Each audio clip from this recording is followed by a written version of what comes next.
விதிமுறைகளுக்கு இரவு பகல் கிடையாது.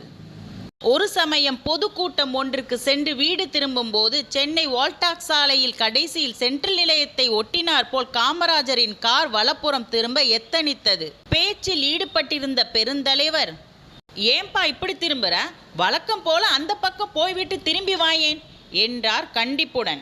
கார் உடனே இடதுபுறம் திரும்பி மெமோரியல் ஹால் வரை சென்று சென்ட்ரல் ஆஸ்பத்திரியை ஒட்டினார் போல் வலப்புறம் திரும்ப வர ஆரம்பித்தது. போக்குவரத்து விதியின்படி அப்படித்தான் வர வேண்டும்.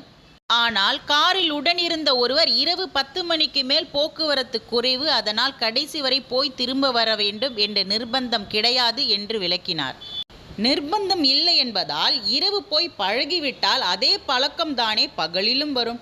நம் காரை இப்படி முறை தவறி போனால் அதை பார்த்து மற்றவர்களுக்கும் அதிகமாக செய்ய தோன்றாதா என்று கடுமையாக சொன்னார்.